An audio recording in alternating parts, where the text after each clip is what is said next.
Board of Supervisors. Today is Wednesday, May 19th, 2021. Our meeting today is being held remotely due to the current public health crisis to protect the health of all. Great, I will thank you. now take roll call to confirm attendance. Please unmute your mic and respond when your name is called. Supervisor Mitchell. Good morning, present. Thank you. Supervisor Kuehl. Good morning, present. Supervisor Hahn. Supervisor Barger. I'm here. Music Davenport, Chief Executive Officer. Present. Rodrigo Castro Silva, County Counsel. Here. Celia Zavala, Executive Officer of the Board. Here. And I'm going to call Supervisor Hahn again, but I understand we may be having some issues with connectivity. But we're working on that. Supervisor Hahn? Okay. All right then. Today we'll begin with the report by the Chief Executive Officer, and then we'll hear from board members, followed by departmental speakers, and then we will take up public comment.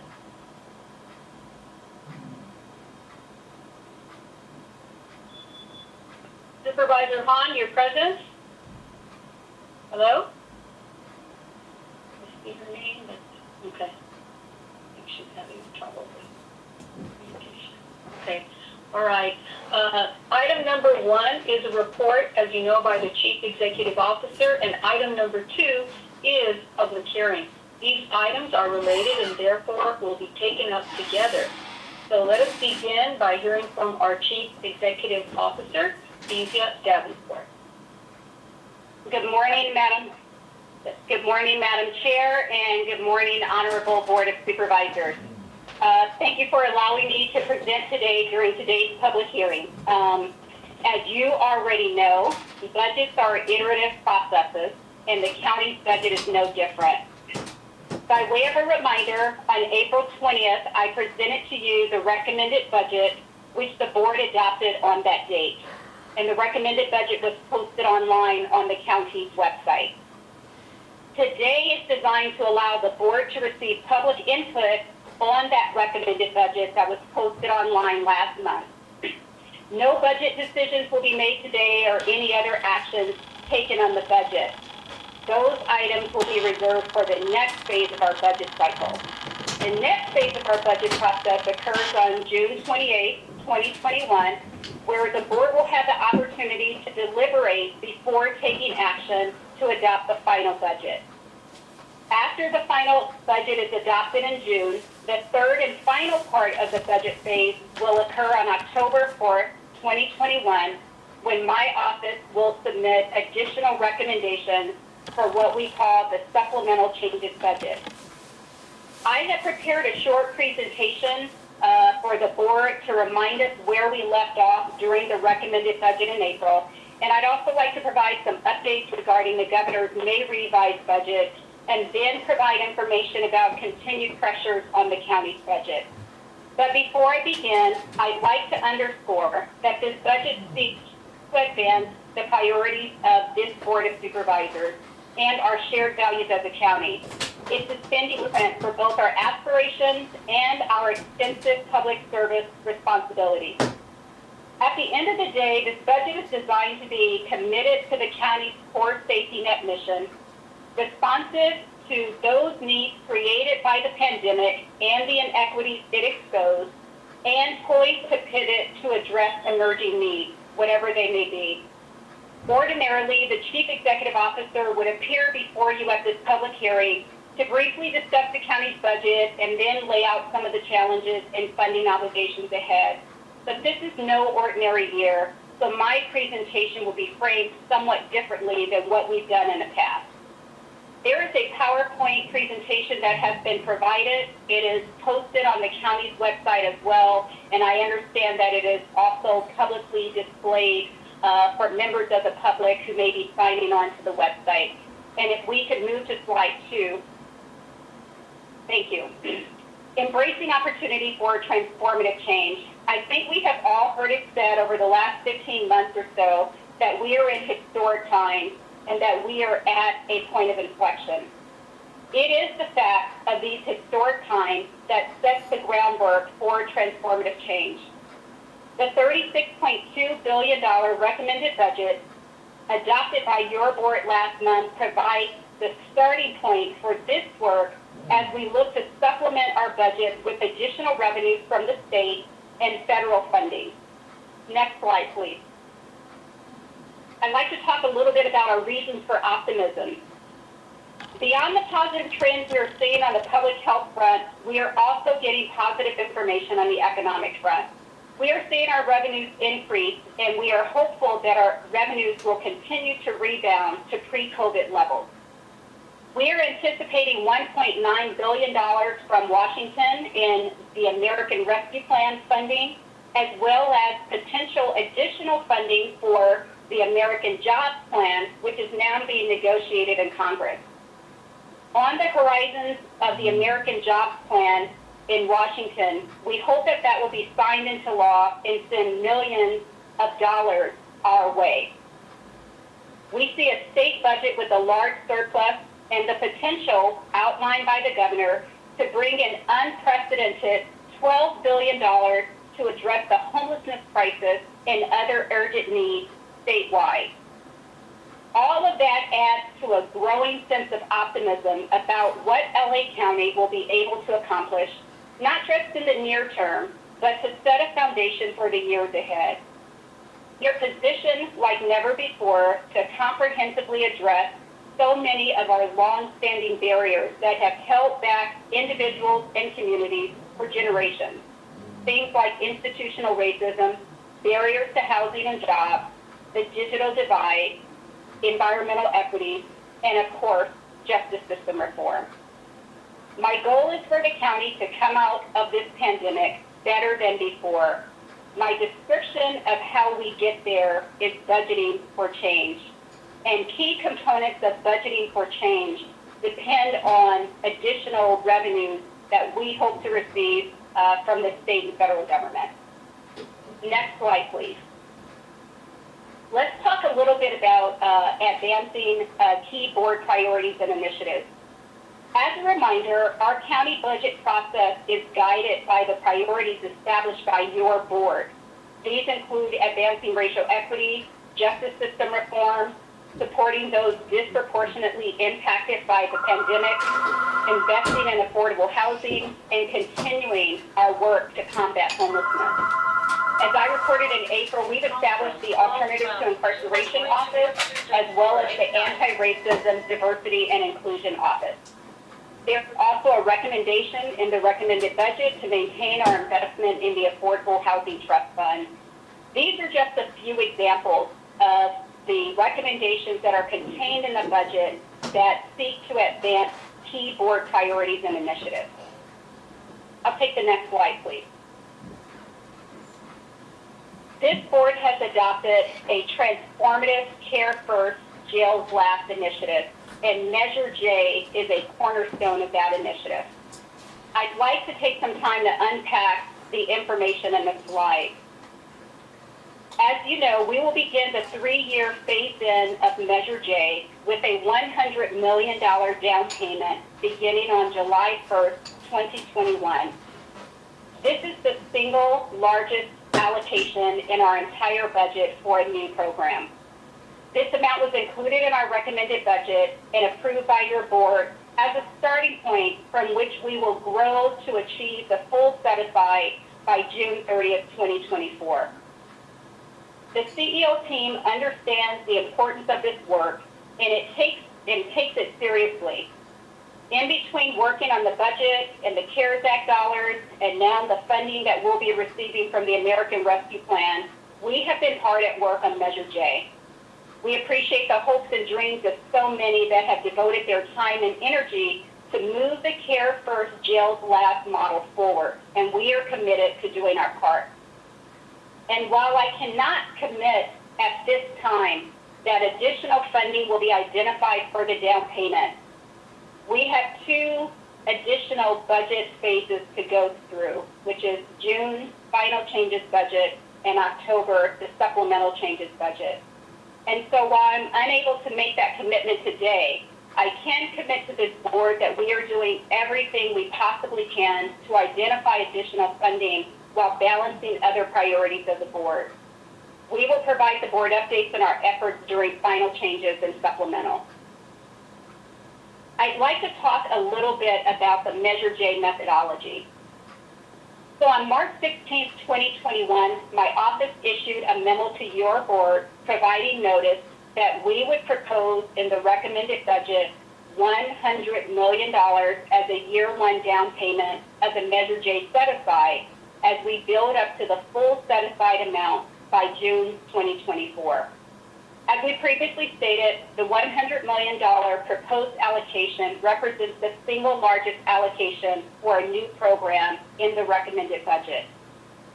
In that March 16th memo, we also provided our best estimated projection of the full amount of the set-aside, $300 million, based on the current data. We call it a projection because we're using data from fiscal year 2021 budget figures to project what the figure might ultimately be in fiscal year 23-24. We call it an estimate because our work to refine all of the numbers is ongoing. A very important question has arisen as to whether the 10% set-aside amount is based on the total amount of locally generated revenue. Essentially, simply take 10% off the top of our locally generated revenue figure or off the top of our net county cost figure. At the heart of this question is this notion of unrestricted, the language that's included in the Measure J ordinance. On May 17th of 2021, I issued another memo addressing the questions around restricted versus unrestricted. Based on our office's experience with developing a county budget for many years and the knowledge obtained over those years, those combined tell us that calculating the Measure J set-aside requires more than taking 10% off the top. The ordinance requires something different. The Measure J ordinance requires a set-aside of 10% of the locally generated unrestricted revenue, net county costs. Locally generated unrestricted revenue is a new budgeting term for the county, and I cannot overstate the significance of inserting the word unrestricted into the phrase locally generated revenue. State law prescribes how counties are to prepare their budgets and requires that they are balanced when the budget is adopted. Like all budgets, the county's budget includes a revenue component and it's balanced with a cost component. And if the cost and the revenue don't equal each other, the budget is not balanced. You see, locally generated revenue is a well-known term in county budgeting. The board has discretion over this revenue, which includes sources like property taxes. The term locally generated revenue has an established meaning and has been used in county budgeting for over 20 years, maybe even longer. We use locally generated revenue to pay those county costs for which there is no other funding source. These costs are called net county costs. On the issue of net county costs, the term net county cost has been in use in the county for many years. It's not defined by law, but it is defined in the glossary of the county's annual budget book. Some of these costs are required, often as a result of a federal or state law, legal settlements, contractual obligations, a maintenance of effort requirement, debt service payments, or board budgetary policies and regulations. Because there are no other revenue sources from which to pay these costs, the county must use locally generated revenues to cover them. Because locally generated revenue must be used to pay net county costs, the two are, for all practical purposes, two sides of the same coin and are inextricably linked. At the end of the day, locally generated revenue must be used to pay net county costs to balance our budget. Because some of those costs are required, then the revenue used to pay them are restricted. Another major factor that supports the methodology for the Measure J set-aside calculation is the new term coined in the ordinance, locally generated unrestricted revenue. If each word in the ordinance is to be given effect, and if no word is left redundant or irrelevant, then the insertion of the word unrestricted into the phrase locally generated revenue changes its meaning. The addition of the word unrestricted acknowledges that a portion of the revenue must be restricted. Otherwise, there would be no reason to add the word and coin this new phrase. Finally, the last major factor that supports the methodology is the legislative intent of this board, evidenced last summer when the Measure J ordinance was being deliberated over the course of 3 board sessions. It is clear from those discussions that the calculation for Measure J would involve more than taking 10% off the top of locally generated revenues or net county cost figures. In fact, those discussions never contemplated simply taking 10% off the top of the locally generated revenue figure. More specifically, there was no discussion during those deliberation periods where the board discussed a $900 million figure. The discussions were always around a figure about in the area of about $360 million. And that was a back of the envelope figure that was suggested by the prior CEO without doing the detailed analysis that's required by Measure J.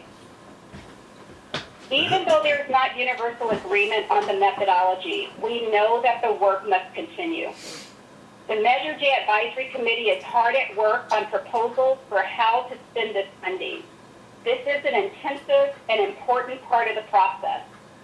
So far, my team has presented to the Measure J Advisory Panel 4 times, so we know that this is a complex topic and more engagement is needed. Yesterday, I had the privilege of meeting with several leaders of the Measure J Advisory Committee. I shared with them my understanding of the need to do this work and expressed my appreciation for the work that they are doing and answered questions that they had regarding our interpretation of Measure J and the methodology. We will continue to go back and finish the conversation. I also shared that my office is working with the board on a series of equity-focused investments for the American Rescue Plan funding. Some of those proposed investments intersect closely with the investment category for Measure J, although they are not necessarily identical to them.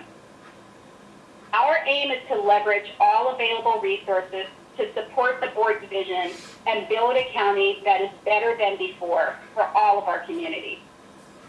No one initiative can do it alone, so we must think bigger. And it is my hope that we can present your board with a package of funding proposals to advance this work and invest in our communities on a scale we have never seen before, using Measure J dollars as well as other funding streams that are coming the county's way. Next slide, please. I'd like to talk a little bit about the Department of Youth Development. Another hallmark of the Care First Jails Last initiative is moving away from a prosecutorial and legalistic approach to dealing with our justice-involved youth and toward a youth-centered approach focused on diversion and development. The CEO's office is very supportive of this approach and believes that it is an idea whose time has come. Therefore, we are working to achieve this goal on 2 separate but parallel tracks. Your board has asked my office to develop recommendations and an implementation plan for those recommendations that can be implemented without legislative changes. In essence, start with what we can do sooner rather than later. And we are committed to that work, and we have a report back that will be coming back to your board in a couple of weeks. We are also looking at those things that will take a little longer to accomplish, including addressing existing legislative barriers, labor relations issues, and identifying ongoing and sustainable funding sources. Next slide, please. So a couple of decision points ahead for your consideration. This year, more than ever, we have significant decision points and changes in the budget ahead.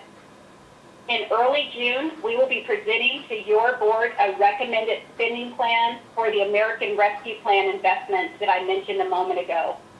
The proposed investment areas will generally fall into four broad categories. One, maintain the public health response against the pandemic.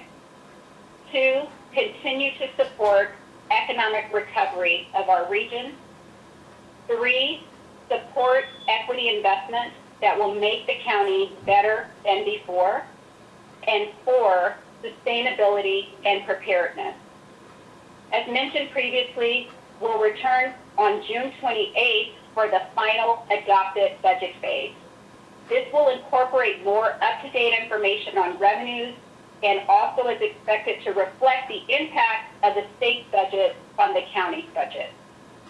Lastly, we expect to return with the Measure J Year 1 programming allocation developed with the input from the advisory committee. And then we will close the budget cycle with the supplemental changes budget on October 5th. Next slide, please.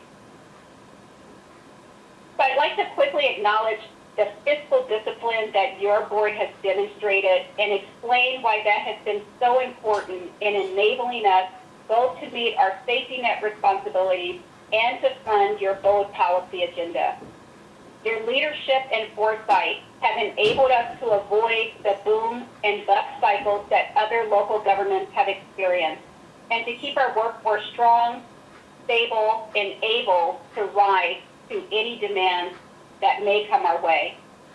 We've certainly seen that in the past year. We are grateful that your leadership has put us in such a strong position to weather the storm and to continue to serve our constituents as demands for services rose sharply during the pandemic.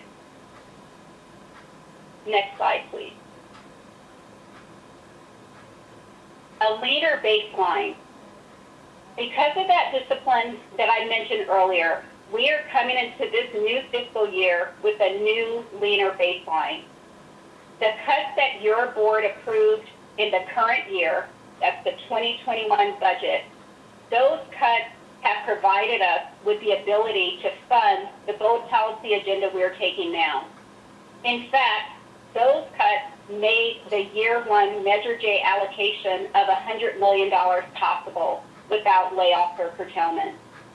I will note that this may not necessarily be true in future budget cycles as we ramp up funding to meet the full Measure J set aside by June of 2024. But the leaner baseline established in this fiscal year positioned us well to be able to move forward with the Measure J first year set aside starting next year. Next slide, please. So a couple of challenges on the horizon.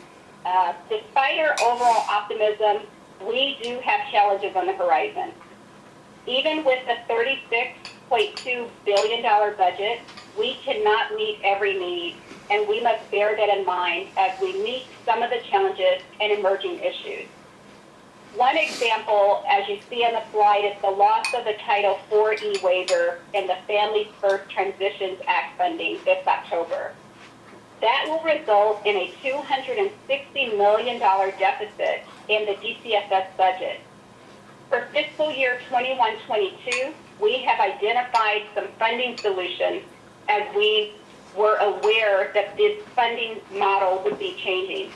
But we also must work to identify a permanent funding solution for fiscal year 22, 23, and beyond. Next, we know on the horizon, we are closely monitoring the impact of the LA Alliance homelessness lawsuit. Although that work is underway, we are closely monitoring and hopefully positioning ourselves to be able to prepare for any outcome out of that lawsuit. And then I'd like to talk a little bit, there's a bullet on the slide that talks about legacy technology systems. And here's an example that I think really brings it home for all of us here in the county. Previously, I discussed locally generated revenues, and the main source of our locally generated revenue is property taxes. The secure tax roll system, which is used by our treasurer and tax collector and our Office of Auditor Controller, is over 40 years old and is in need of replacement.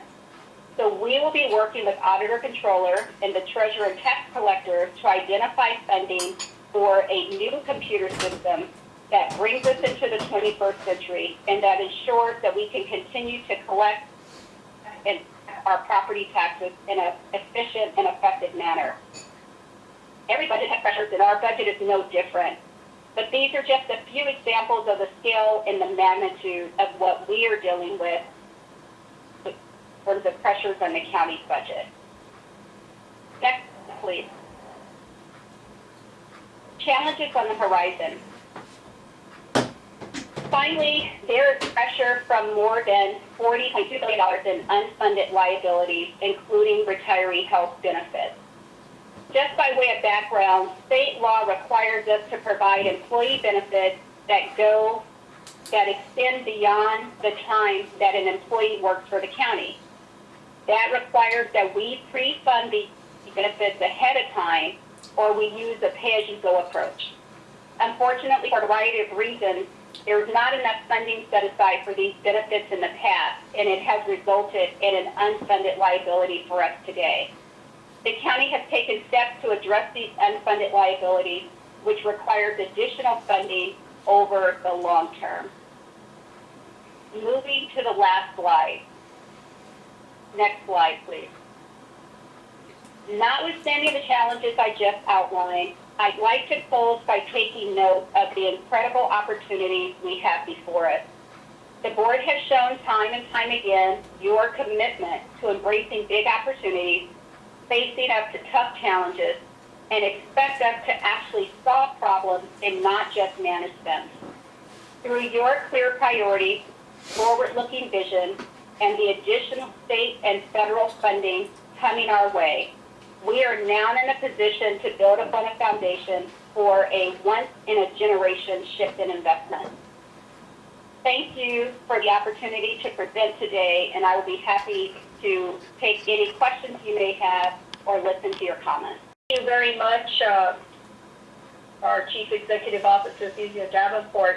I really appreciate the presentation, and I hope it does help to clarify many issues that I know we've heard from our constituents. Members, I just want to remind you that we will have an opportunity to ask questions, and we'll go in order, numerical order. And as chair and the first district, and I will begin my statements, and then I will go to Supervisor Holly Mitchell, Supervisor Kuhl, Supervisor Hahn, and Supervisor Barger. And at that point, then we will open it up for department heads, and then we'll also hear from the public. So with that, please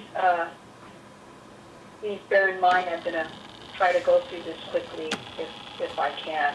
First of all, I want to reiterate my thanks to our new CEO, Thesia Davenport. This is your first budget, and I want to thank you and your team for your continued hard work on this. Today's meeting, as you know, is an opportunity for us to hear from the public on their response to the budget recommendations provided to us by you on April the 20th. This last year, as you know, has impacted so many of our residents, particularly the Latinx and African American communities, as well as our low-income families and children. And this upcoming budget, in my belief, is an opportunity to address pre-existing systemic issues that were further exacerbated by the pandemic. Obviously, there's always a need to do more, and we know that that's the current circumstance. But I would say to you, colleagues, that there is much more to be hopeful about as our economy and our budget continues on the upswing. Now is the moment to address issues head on, and that's my belief. As of May 14th, over 9 million vaccine doses have been administered across the country, as many of you know, with at least 60.8% of county residents aged 16 and over having received at least one shot. And over 46.7% of residents 16 and older we know are fully vaccinated. And with more people getting vaccinated, we are at that closer point that we can hopefully get out of this pandemic. But we need more people to be vaccinated, as we know, because there are some communities, many that I represent, that still have very low vaccination rates, such as areas in the unincorporated area of Pomona with a 14.4% rate, and in areas that I represent in the city of Los Angeles, 32.2% for Westlake and 37.5% in South Park. So we need to look at how to make the vaccines more accessible to working residents, to essential workers, as well as people who are homebound, as well as reaching our children ages 12 to 15 years of age who are now eligible to be vaccinated. We also need to urgently push out more community outreach and encourage people who are still hesitant about the vaccination. And we need to debunk any misinformation and myths that are out there. That's why I've always advocated for programs like the Dormitories, which hires local residents from our community to provide outreach and education to their community.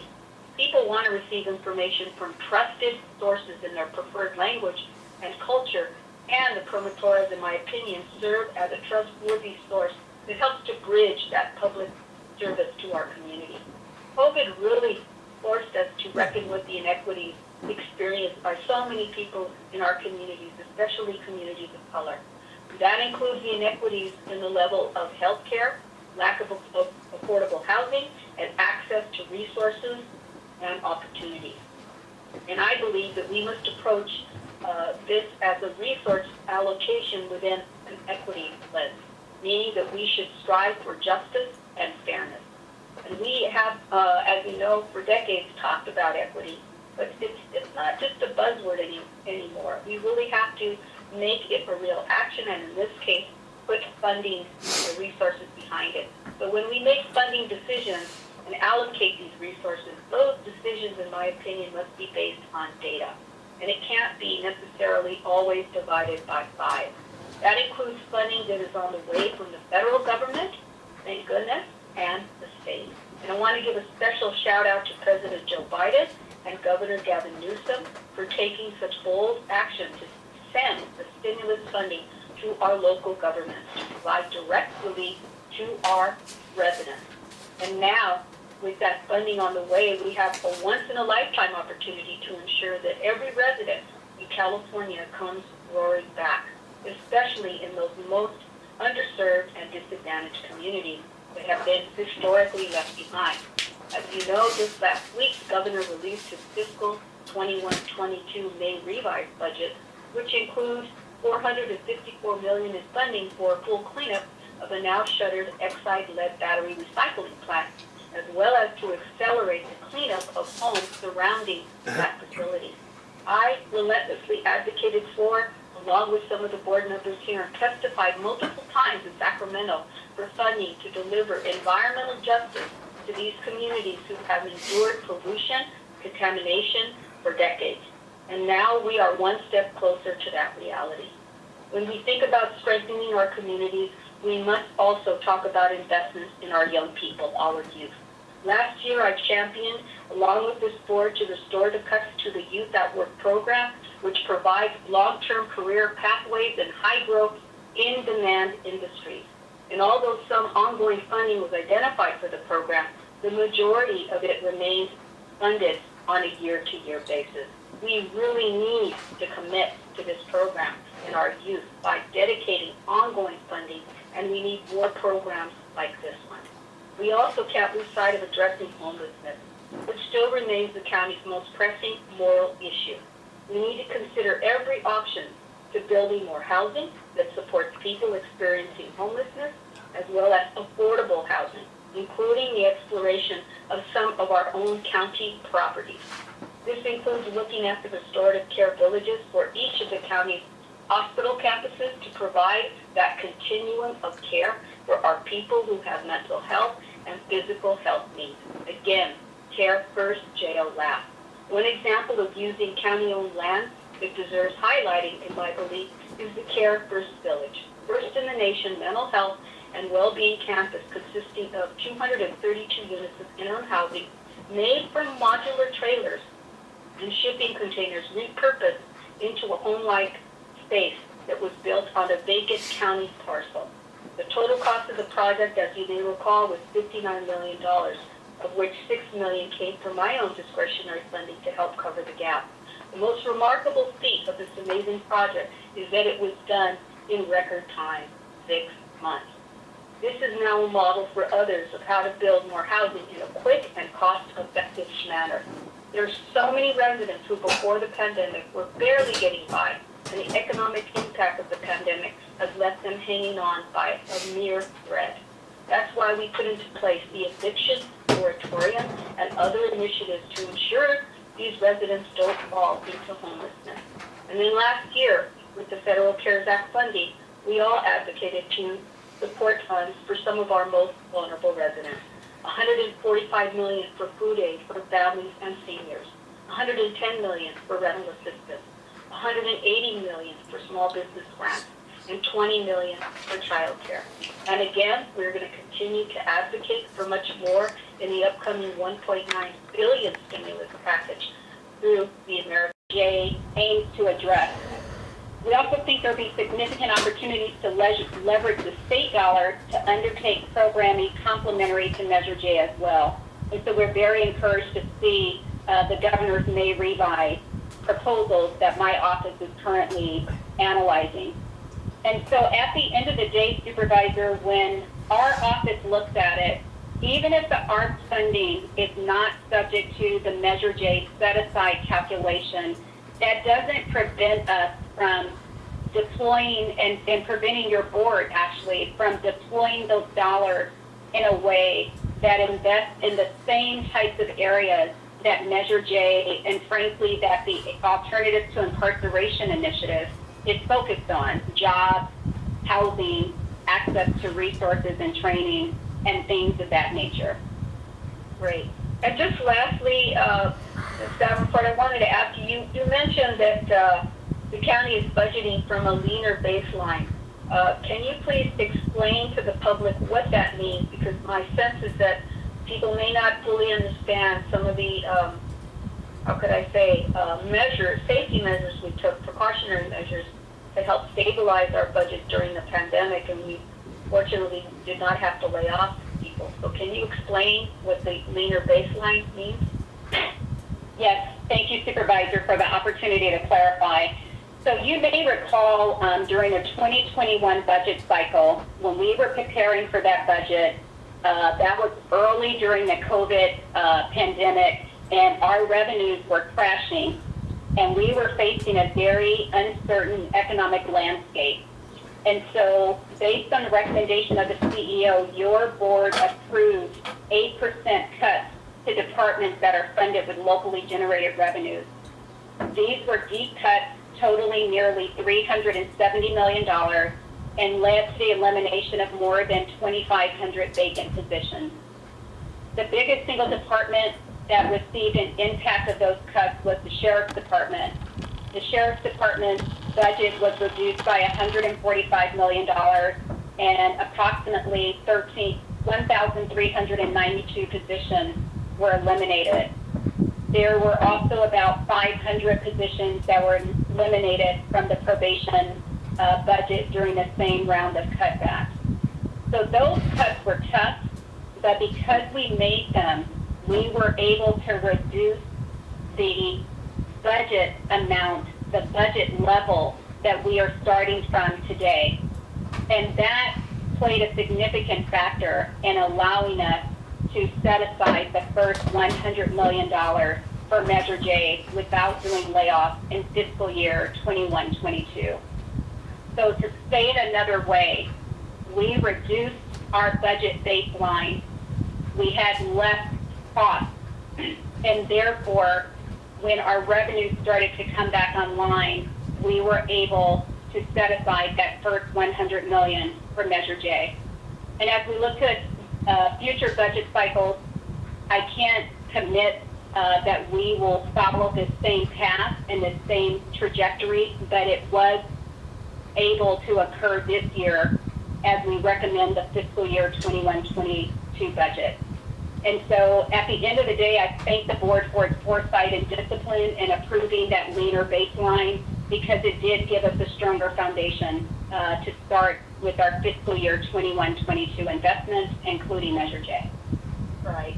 Thank you so much, Kezia Davenport, for your presentation and responding to my questions. And I want to again commend you and your staff and also this board, because what you've outlined here, I believe, have been priorities of the board. So I want to thank you for that. Now, in order, I will turn to Supervisor Holly Mitchell for her comments.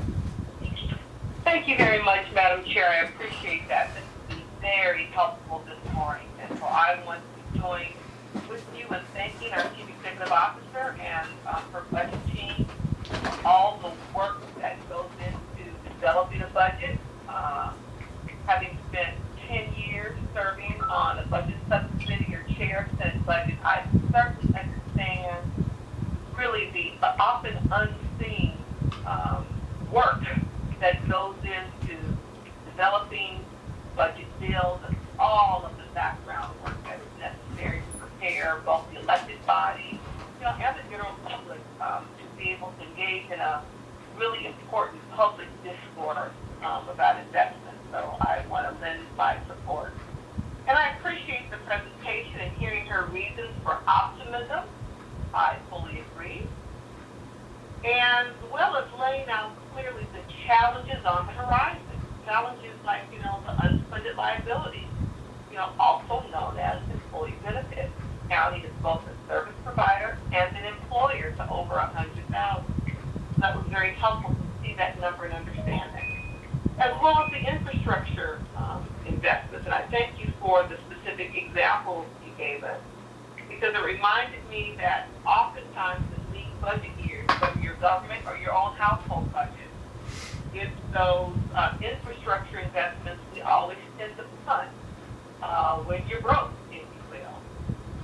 And the county has huge, numbers of buildings as well as computer systems that we cannot, continue to ignore. They're critical to our ability to actually collect revenue in the example that she gave. So I appreciate seeing and understanding the challenges presented. I also appreciate our CEO's continued work with regard to the Measure J mission and your very clear explanation today with regard to methodology. I know that work will continue, and I appreciate your ongoing commitment to working collaboratively with our key stakeholders. Semantics, words are powerful, and understanding how different methodologies have been arrived at is really important. Again, this is my first opportunity as a newly elected supervisor to engage in the county's budget process, and so I really am looking forward to this full experience. I have always believed and operated in accordance with the notion that, budgets are value-based, that we pay for or we fund what's important to us or what's important for us. And that will be the lens I will continue to use now as a member of the Board of Supervisors. This new budget for the next fiscal year offers a really unique opportunity to make choices that will operationalize or will manifest equity in our county and support those residents who've been impacted the most by this pandemic, by the economic challenges this pandemic brought to bear, by historic inequities that far too many residents of this county have had to live through and experience. As Madam Chair stated, the upcoming American Rescue Plan and Measure J funding allocations are not only consequential moments in our county's history, but have consequential relevance to our overall spending plan. And again, it creates a unique opportunity for us to, again, develop budgets that are value-based. I look forward to hearing the public comment, which is the primary focus of today's hearing. I think it's an important element of what we do as policymakers to create space and an opportunity for community stakeholders and the general public to understand the process, to fully understand the complexities of building a budget for a county of this size that is both an employer and a service deliverer. And I look forward to my own learning curve as I try to bring forward the priorities that the constituents who live in the second district demand of me and demand of all of us. I will reserve questions I have as we continue through the process, but really today look forward to hearing what the public has to say and sharing their perspective as we enter our budget deliberation. Madam Chair, thank you very much. Very much, Supervisor Mitchell. Next, I will recognize Supervisor Sheila Kuehl.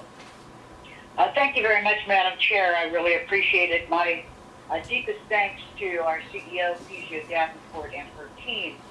I don't know that people who have not followed the county over the last several decades really understand how fortunate we have been or how well we have chosen in bringing first Sachi Hamai and then Kezia Davenport into this role, because while we will often propose and even set an agenda and a vision, it is really the CEO's office that is called upon to dispose, to make a thing real. As our colleague Supervisor Mitchell said, a budget is a statement of values. And I have to say, I don't believe I have ever seen for such a large jurisdiction the kinds of values expressed in this budget and how they are virtually totally focused on those among us who need the help the most. We have learned so much during the pandemic about the role, the responsibility, the duties of government. In many ways, governments have ended up being sort of the last man standing and have been called upon to do everything in their power with far fewer resources to try to keep people from falling further in the areas of health, in the areas of housing, and in the areas of propping people up when they were not able to work. Those are the values of this board. And I think that this budget, in this particular moment, expresses those. It is indeed a transformational budget with an eye and a lens on racial equity, on systemic reform, on those who are affected by the pandemic and affordable housing, on homelessness, on our young people. And though there will be many fears and hopes expressed by those who have come here to testify, I want to reiterate my commitment, and as I see it, across all of our offices, our commitment to what is essentially the three-legged stool of survival: health, housing, and work. And that also includes criminal justice reform, because that has been a barrier to housing and work in our communities, especially our communities of color and poorest communities. As the CEO indicated, the Measure J allocation envisioned in this budget is a floor, not a ceiling. We have benefited over the years by looking beyond the obvious and finding what we can to make something happen. We have to build not only pouring money into services, but we have to build capacity. We have to help with preparation to accept capacity. We have to look upstream and upstream and upstream. How are we dealing with our youngest children? How are we helping families with those children? How are we keeping young people from falling into the justice system? How are we treating them when they do, which is a grand idea about dealing with youthful offenders away from a law enforcement approach. And that is something that we will do, as the CEO indicated. So my deepest thanks for working to make all of these dreams come true.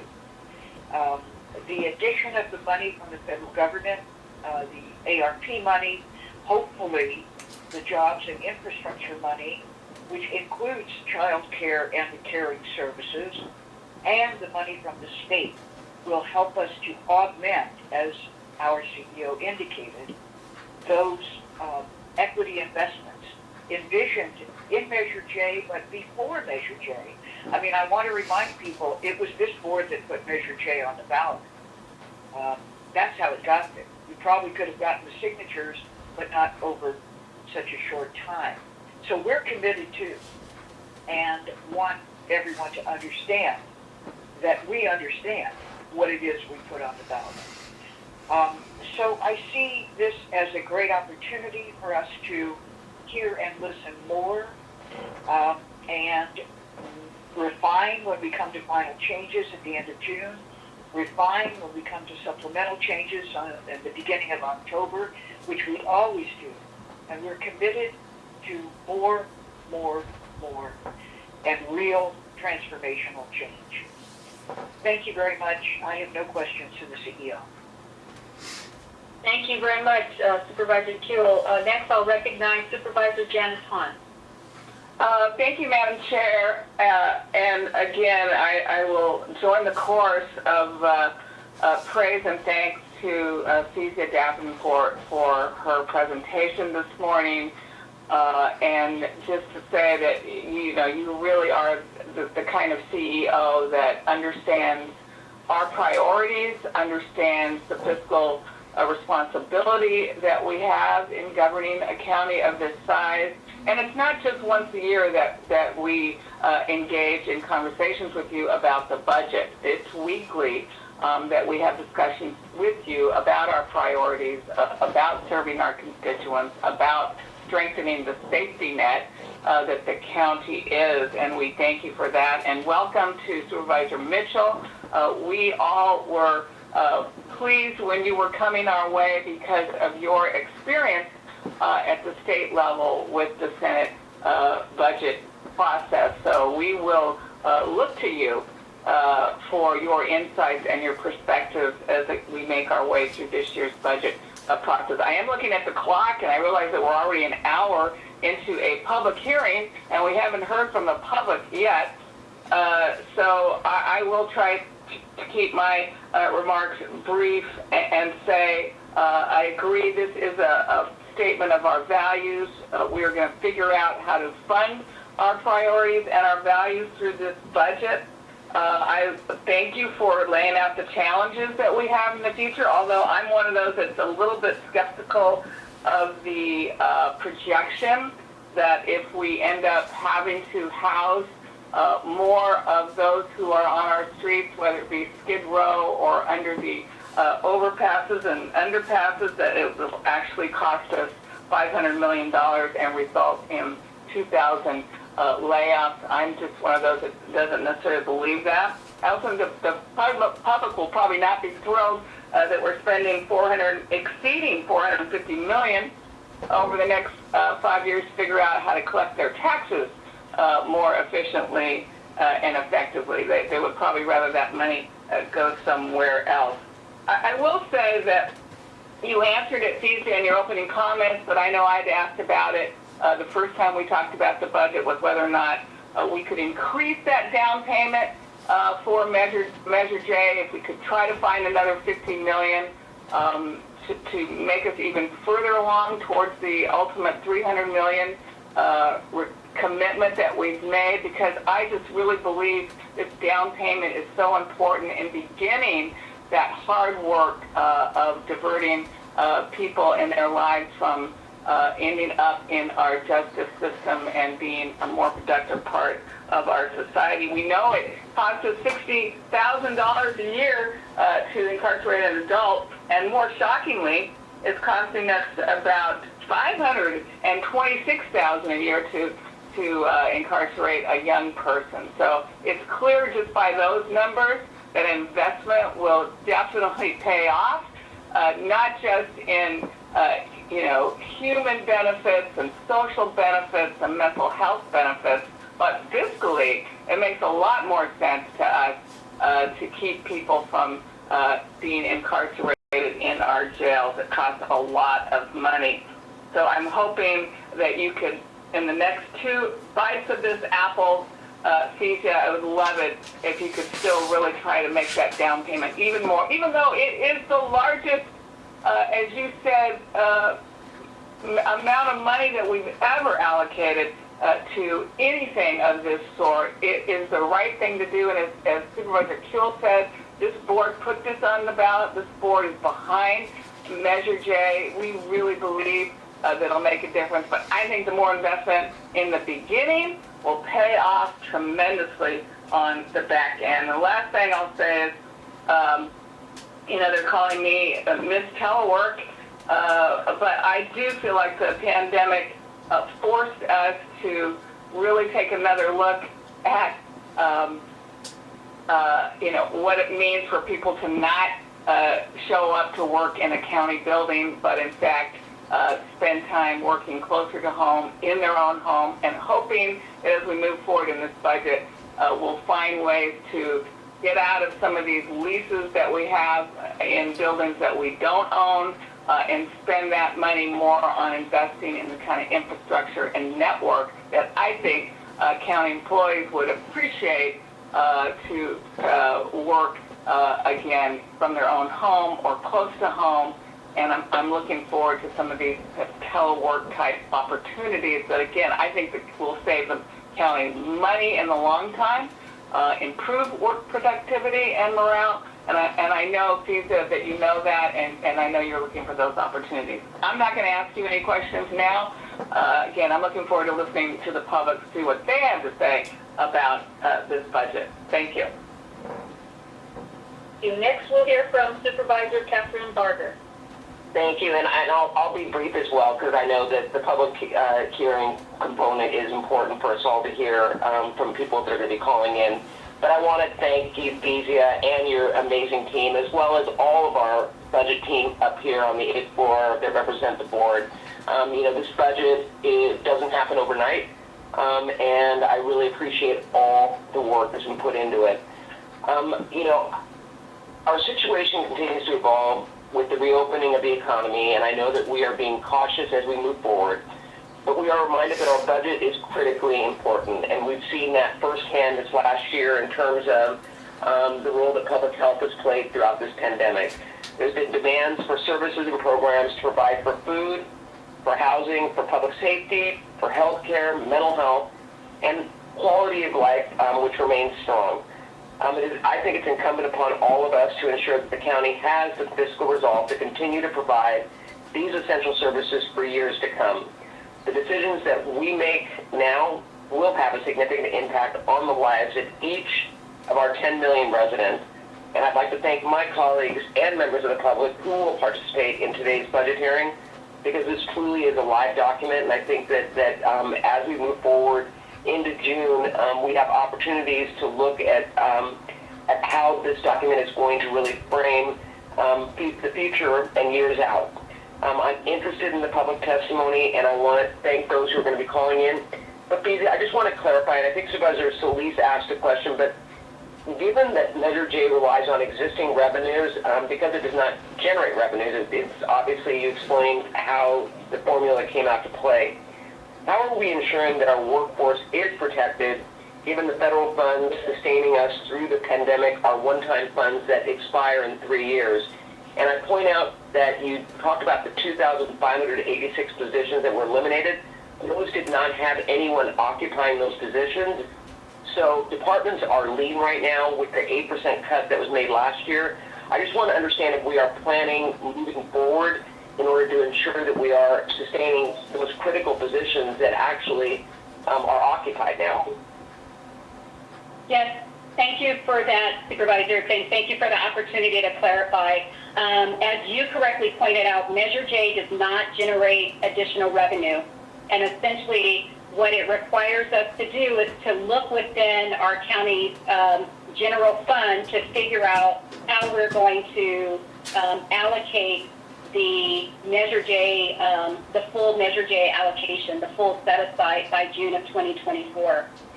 The hope is that over time, as our revenues come back online and come back to pre-COVID levels, that we will be able to basically use those increased revenues to help support and add to the Measure J set aside. That would be the ideal situation. But if the ideal situation didn't occur, then I believe that there is an opportunity for us to look at some of the ARP revenue. One of the things that the American Rescue Plan allows local jurisdictions to do is to backfill lost revenue. It is a very complicated formula. I believe the formula is about 10 pages in a Treasury guidance of how do you calculate lost revenue. But we also know that that may present an opportunity if there is a need to do additional curtailment. That might provide an opportunity for us to backfill lost revenue to either mitigate or avoid the need to do curtailment. Once that one-time funding goes away, which is in December of 2024, that's a far time out from today, but we would really need to get creative, and we would really need to plan, in the build up to the Measure J, looking at both increased revenues, our ability to use ARP, and then what happens afterwards. And so it's going to take quite an amount of, I think, monitoring, discipline, and strategic planning to ensure that we don't end up having to do additional curtailments and layoffs. And I agree with you, Supervisor, that the departments are lean right now because of the positions, those vacant positions, and those cuts that we had to do in the current year. Thank you. And then just one last question, because I wasn't going to ask this, but when you talked about the challenges on the horizon, you talked about the unfunded liabilities and the pay-as-you-go. I thought that we actually had set up a trust account to bring down that liability amount, which actually I think resulted in a bump in our bond credit rating. Are we still setting aside money in that account to bring down our liability? Yes, we are, Supervisor. Okay, thank you. That's all the questions. Thank you, Madam Chair. Thank you very much, members of the board. And at this time, then we will entertain requests to speak from some of our county department heads. So at this time, we'll hear from county department heads who've requested to address the board. And we'll begin with Sheriff Villanueva and then Assessor Jerry Crane. They both requested to speak. And Sheriff Villanueva, you have 3 minutes, so please begin. Well, 3 minutes to discuss a $3.5 billion budget is kind of tough, but I'll do my best. I can tell you this, that right now I'm looking at your justice system reform is actually a defunding effort of the Sheriff's Department.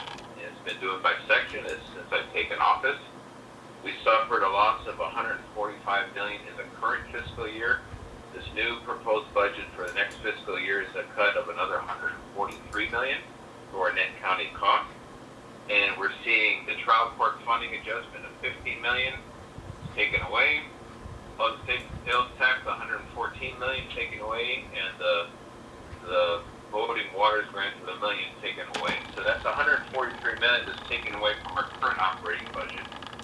And the problems, the existential threats that the county is facing in terms of homelessness is not going away by defunding law enforcement. Crime is not going away by defunding law enforcement. In fact, I have a 95% increase in homicide, 10% increase in rape, 15% increase in aggravated assault, a 45% increase in grand theft auto, 18% increase in arson. So what your scheme is doing is, by defunding us and discrediting our operations, you're degrading the capacity of the Sheriff's Department to prevent crime, to investigate crime, and detain those who will commit crime and hold them accountable. That is not making life any easier. These are existential threats, rising crime throughout the county, homelessness, the encroachment of the encampments as it interfaces with the community everywhere is becoming an existential threat to the community. The fires generated by these homeless encampments, an existential threat to the community. Illegal grows in the high desert, existential threat. Dispensaries, the illegal ones outnumber the legal ones 50 to 1 in the basin. None of that is mentioned by anyone here. And I applaud the money that you're throwing at the homeless situation. However, until you decide to regulate and reclaim public space, you're wasting your time and your money, because every year, I guarantee you'll have more homeless than the year before. So your 232 unit village there, Supervisor Solis, at the cost of $59 million, we can applaud you, but another 2,000 years at that pace, you might get your handle around the homeless situation. It is unrealistic, and you're damaging public safety, and we're going to take very aggressive efforts to start working on the situation with rising crime, with illegal grows, dispensaries, and also how the homelessness is impacting the entire county of LA. That's my responsibility, my obligation. I will send you the bill.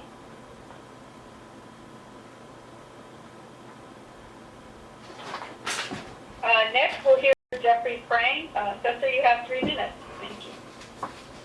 Thank you very much, Honorable Chair, Supervisors. I appreciate the opportunity to visit with you today to present my budget work plan for the coming year. I'd like to begin by thanking your board and the CEO for your ongoing support of our efforts to meet the core operational needs of my office and for our objective of making the property tax administrative system more efficient and equitable, all while continuing to provide high-quality public service.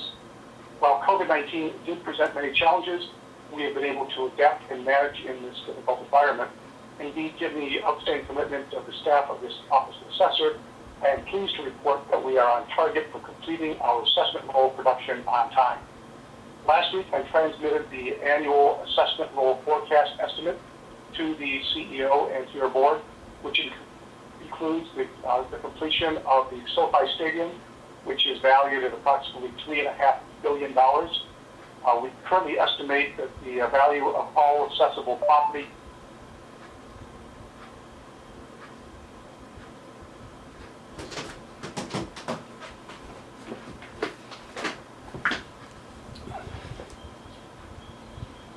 in 2020, it still reflects positive and reasonably optimistic growth. But please keep in mind that this number is a snapshot to our production as of today, and it is subject to change as we continue our production prior to the June 30th roll closure. Factors contributing to this year's lower forecast estimate is due to a significant degree a reduction in the cost of living adjustment permitted under Prop 13. The maximum is 2%. This year, the Board of Equalization determined it would only be 1%. Business personal property growth showed a modest reduction, and while new construction did see an increase, it's roughly half the typical growth that we've experienced in recent years. However, transfers of property that is buying and selling are still going strong and are contributing to the growth of the assessment roll. The residential market was very strong, with the median sales price of a single-family home growing over 15% in the last 12 months to an all-time high of $775,000. Additionally, my office was successful in restoring about $650 million to the assessment roll, primarily from the restoration of those properties that lost value in the last recession. But in spite of the anticipated gain of this component, we are expecting a significant increase in both decline in value applications and assessment appeals in the coming year. My office has undertaken a comprehensive and proactive approach to assist property owners who were negatively impacted by COVID-19. Based on factors such as property use, type, and purchase date, we have identified parcels that are most likely to have experienced a decline in taxable value for the 2021 assessment roll. We'll be reaching out to those property owners to determine whether an assessment reduction is warranted. Qualifying properties will receive an adjusted annual tax bill prior to the first installment of the property tax bill when it's due. All property owners, regardless of our proactive outreach, can still file a decline in application with our office beginning July 2nd. And even though the proactive outreach is atypical in normal years, we expect that's statistically insignificant and only a marginal impact on the assessment role from those reductions. Among my major initiatives for the coming year concerns the efficiency with the assessment appeals process.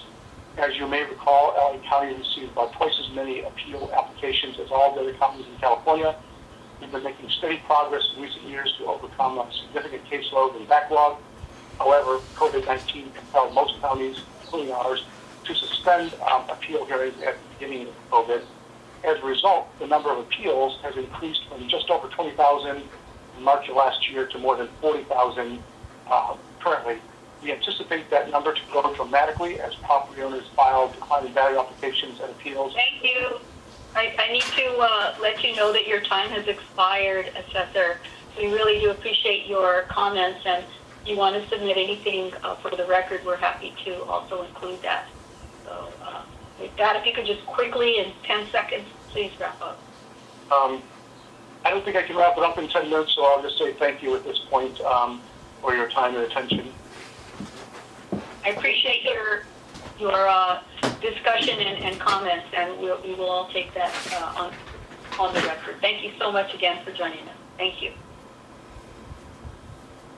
Members, now we are going to go to public comments. And as indicated on the posted agenda, we'll be taking telephonic public comments during today's meeting. The Executive Office of the Board received over 300 written public comments for today's meeting, and as those written comments were received, all of them were available to the supervisors for their consideration, consistent with the Brown Act's requirements. We'll continue to accept written public comments throughout the meeting, which will also become part of the official record. We will now begin to take public comments on both agenda items, and we'll offer 2 minutes for each speaker to allow everyone who's called in to offer input on the budget. Madam Executive Officer, please read the call-in information that was also provided on the agenda and explain the speaking rules to those members of the public who are calling in to address the board. As indicated on the agenda, members of the public wishing to offer public comment should call 877-226-8163 and use participant code number 1336503. To repeat, please call 877-226-8163 and use participant code number 1336503.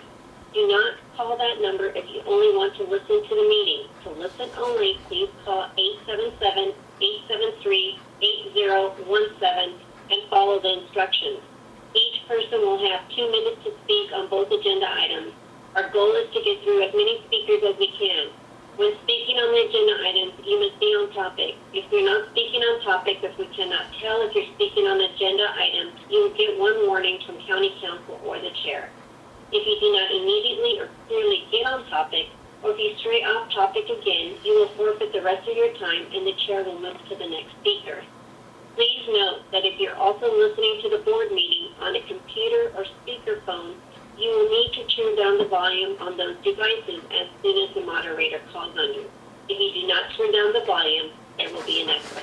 Moderator, may we have the first speaker, please? As a reminder, to address the board, if you have not already done so, please press 1, then 0 at this time.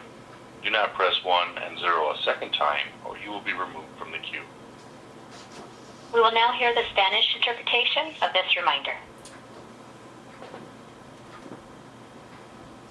Supervisoras, como recordatorio para dirigirse a las supervisoras, si aún no lo ha hecho, presione 1 y luego 0 en este momento. No presione 1 y 0 por segunda vez o será eliminado de la fila. Gracias. Thank you. May we have the first speaker, please? Our first participant is Michael Green. Please state which agenda items you're addressing today. You may begin. Yes, I'm Michael Green, Regional Director for SEIU for LA County. I'm addressing the budget hearings today in both items. And I'd like to start with, last month, dozens of SEIU members shared with me their stories about how they and their co-workers stepped up at a great personal sacrifice to meet the challenges of COVID-19 pandemic. Today, you will hear from a few more, including our public health nurses who work with great urgency to provide COVID testing, contact tracing, and vaccines despite extreme staffing shortages. Our social workers who navigated the challenges of maintaining client trust while following social distancing guidelines. Our community workers who assisted families whose members had turned into dangerous and harmful drugs to cope with COVID. Our ER nurses separated from loved ones by a job which required them to sleep in hotel rooms for months. And our medical caseworkers who are always there to address the psychological traumas of COVID patients and their families. SEIU members are everyday heroes in the truest sense of the word. We are confident that you will show them recognition, appreciation, and compensation that they so clearly deserve. Thank you. Thank you. Next speaker, please. Our next participant is Cynthia Megadaleno. Please state which agenda item you'll address today. You may begin. Budget hearing. Please begin. Budget hearing. Good morning, supervisors. My name is Cindy Megaleno. I'm a medical caseworker in the Clinical Social Work Department at Olive Medical Center. You've heard from many speakers today about the enormous emotional and psychological toll exacted by the COVID-19 pandemic. The job of my department was to help our patients and their friends and families with the support and compassion they needed to cope with the impact of COVID and to decompress the hospital by facilitating the transfer of recovering patients to supportive, safe recovery facilities. At one point, 110 of our hospital's 200 beds were filled with COVID patients. Our team worked diligently to place recovering patients in homes, hotels, short-term shelters, and other recuperative care facilities, so we can maintain capacity to care for patients with acute care needs. In the middle of all this, my family and I contracted COVID-19. While I was quarantined, I kept working via teleconferencing, decompressing the hospital, and placing recovering patients. My work was essential, and I pressed on no matter what. Thank you for letting me tell my story. Have a great day. Bye. Thank you. Next speaker, please. Our next participant is Geeta Amruthaskaran. You may begin. Hi, my name is Geeta Amruthaskaran. Thank you for this opportunity. I'm a social worker at ECFL, and I urge you to support Heroes Day for all. Everybody's life was turned upside down because of the pandemic, but the expectations of our jobs as social workers will not go down. We have to get the job done no matter the cost to us. That meant tons of travel, not just from home to office, but throughout the field. And it also meant finding creative ways to do our job. I must remind you and remind all of us that our clients are people. They were afraid of the virus too. They also feared exposure. In-person visits could potentially be deadly. Social workers have to be resourceful and imaginative to build client trust. We did our duty, and we still do.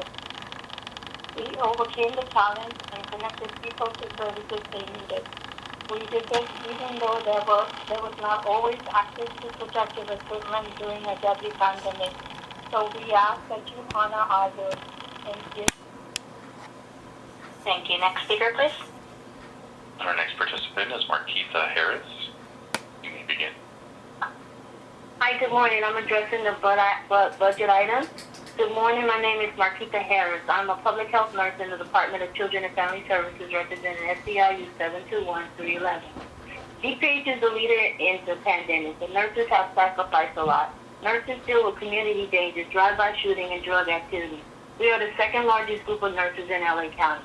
DP develops health orders, contact tracing, COVID testing, lab processing, vaccine administration for all populations. DPH nurses continue to care for all the population with extreme staffing shortage, limited and or no PPE until August 2020. We have watched our peers die. I was afraid of dying as well, and infected my family, and some of them actually died. There were more than 262 COVID-related deaths with healthcare workers and first responders.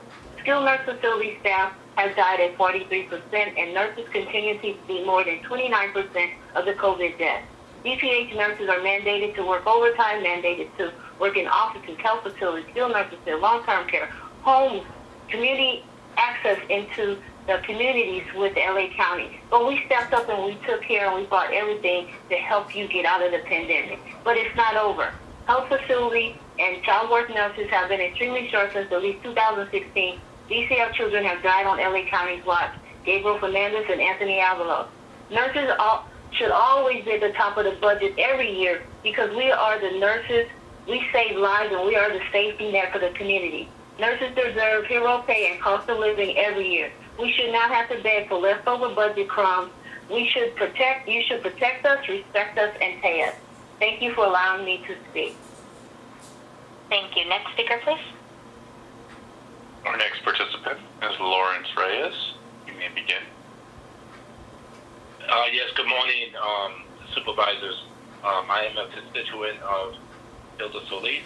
My name is Lawrence Reyes. I'm a senior community health worker at the Department of Mental Health and a proud member of SEIU Bargaining Unit 711. I want to remind everyone what my mother would say, de algo malo sale algo bueno.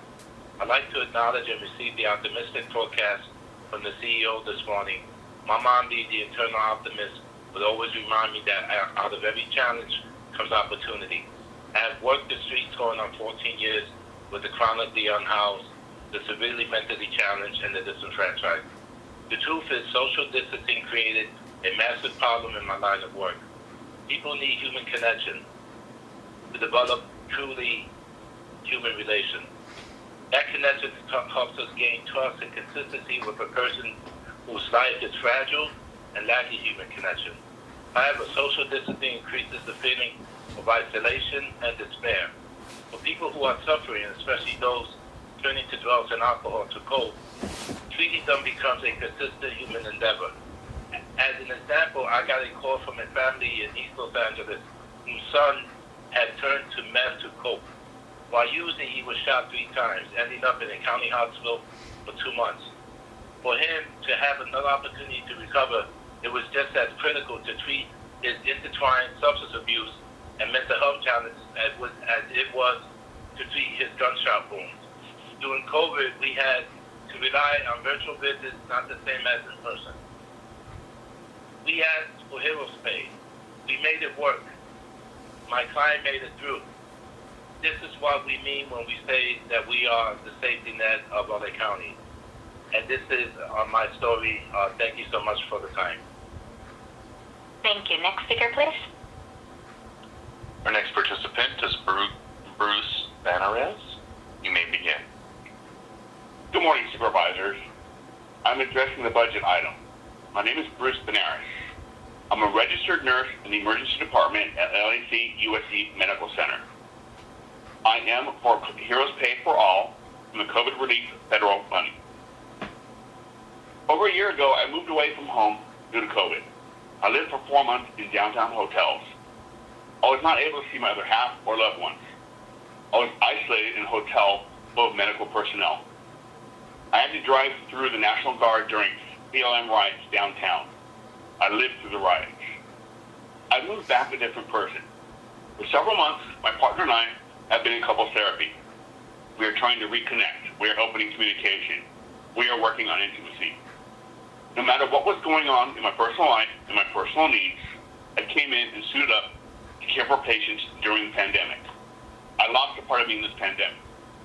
I have been personally affected by being an ER RN at LAC USC. Others around me have been affected too. It's over a year since I started working in the ER during the pandemic. I can't find one thing interesting on TV or the internet or social media. I'm uninterested, have no interest, no passion. I'm going through the motions. I'm sad and depressed. I've cried on my way to work, and at work, I've cried this week too. As much as I'm high in life, I've hit a low that has me fighting tears daily. Some label it post-traumatic stress, others emotions. Whatever it is, I'm going through it. I thought I'd share because I don't think I'm alone. Now that there's a reprieve from the intensity, the stress, the never-ending people, the ER, in emergent situations, COVID, I'm no longer in the thick of it. My mind, my body is starting to process what I've been through this last year. I cried when I wrote this. So much emotion, processing, overload. Your time has expired. Next speaker, please. Our next participant is Bart Diener. You may begin. Good morning, supervisors. SEIU 721 appreciates how difficult it can be to prioritize expenditures, manage risk, and balance competing demands.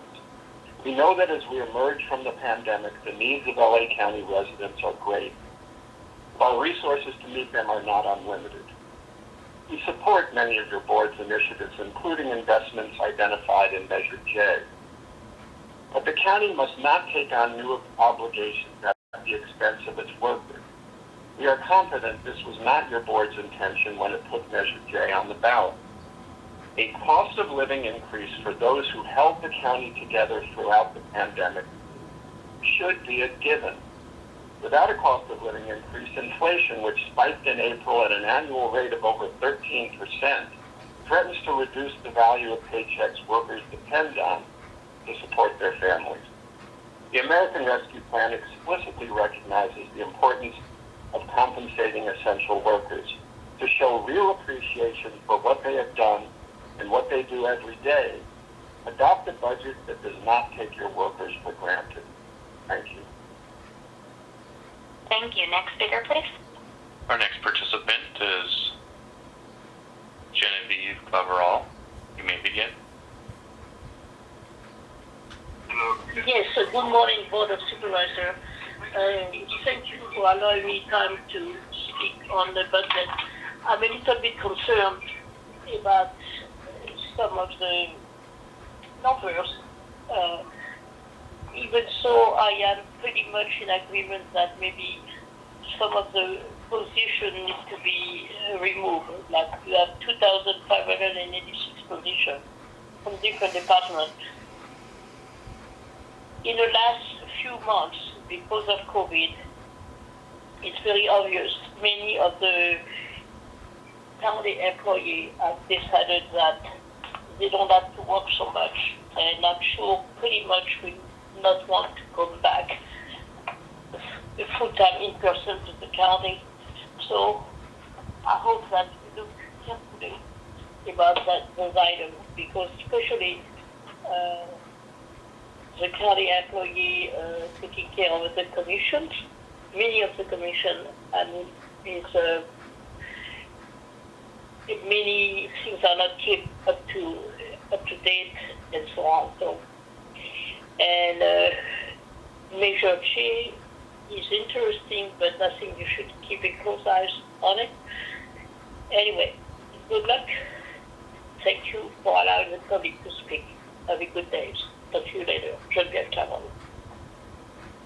Thank you. Next speaker, please. Our next participant is Roy Humphrey. You may begin. Okay, thank you very much. I'm Roy Humphreys. Thank you for all the good things you do. And just a couple of comments here that as far as persons use the term data-driven, well, as we know from Bernie Madoff, that data can be made to say whatever you want to say. Also, one of the supervisors said something about criminalizing poverty and mental illness, which is a ruse and a cruel slap in the face to the constituent, in that everybody knows that the California Penal Code defines what is a crime. And thank you on that. And to the budget represents the values of the society here. We have a situation where Supervisor Hahn defunded the Fullerton Road widening in Rowland Heights, a critical infrastructure, and is an abomination, and considering at the same time putting up $1 million+ for a dog park. How essential is that? And then was it 2 years ago over in Whittier, we did a $2 million plus skateboard park. And this project has been on the books for 8 years? So we can go along with that. Also for Sheriff Villanueva, the voters defunded the Sheriff's Department. Also for the board to require snail mail for the written comments is barbaric and should be a computer upload or email at the very least. And to comply with the edicts of the courts regarding the transit and homeless situation, the state and counties must develop a comprehensive system of hostels as per Europe and campgrounds, starting with the board members, neighborhoods, and community. Also in Rowland Heights, or per the Public Works of Los Angeles County, notes that the pseudo-donation ghetto cans of the county as a state... Thank you. Your time has expired. Next speaker, please. Our next participant is Tyron Moore. You may begin. Hello, Board of Supervisors. I'll speak briefly on both agenda items. I'm called in to speak in support of the funding of Measure J. For too long, our system has just turned a blind eye and turned its back on the less fortunate and those who have fallen into the hands of the justice system. And it's obvious that the research is there, that there needs to be some type of a change because what we have now is not working. So fully funding Measure J, looking into the alternatives to incarceration,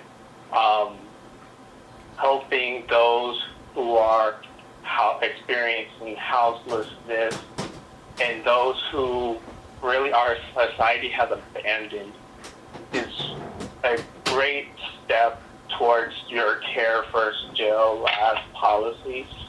And also I'd like to speak in support of and thank those who have been working tirelessly in the pandemic, those who are healthcare workers, those who are frontline, and those who have continued to support and keep our society and communities moving as we're making our way out.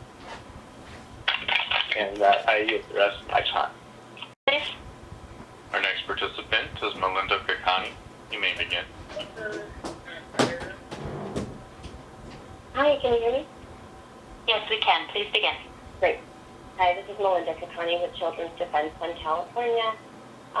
Here's the thing. Last I checked, the CEO works for the board, and the board works for the people of LA County. And while admittedly, I might not know the intricacies of labor issues, contracting issues, how to run a county that sometimes feels too large for its own good, I do know that the people of LA County have voted based upon, spoken about, taken to the streets because of their disgust, fatigue, and outrage over the obsession with funding law enforcement, perpetuating the status quo, investing in surveillance of communities of color, their incarceration, their punishment, the list goes on and on. $3.3 billion for the sheriff, whose every action has been questioned by this board.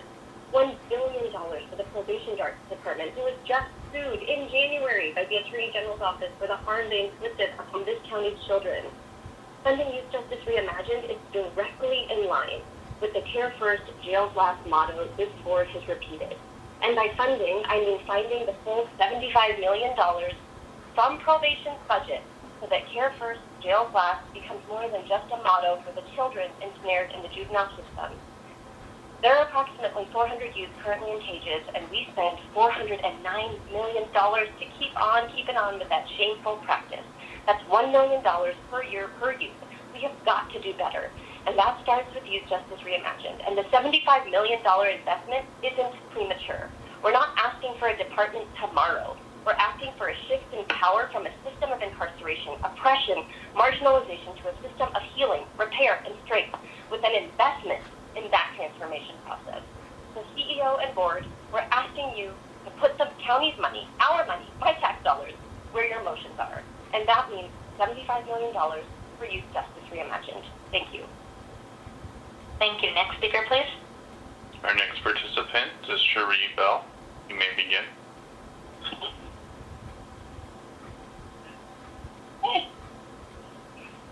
Hello, please begin. Hello, can you hear me? Yes, we can.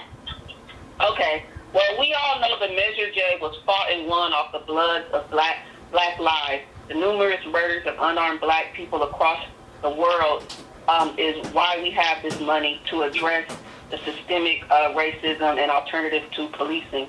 We need you to be courageous and give doing the right thing a chance and keep the promise made to the voters. We need this measure fully funded to address hundreds of years of economic oppression and oppression by law enforcement. I'm with the LA Black Workers Center, where in LA County, black workers in particular are severely unemployed and underemployed, and we believe that this funding for Measure J could go towards addressing this economic oppression by creating quality jobs, sustainable housing, and assisting with getting to the root causes of the issues that cause law enforcement to be a part of the problem. We've been doing the same old thing for many years, and we need this board of supervisors to give doing the right thing a chance. We need to not look for excuses. We need to stand by the intention of this law and this ballot measure promised to the voters of LA County, and I'll yield the rest of my time.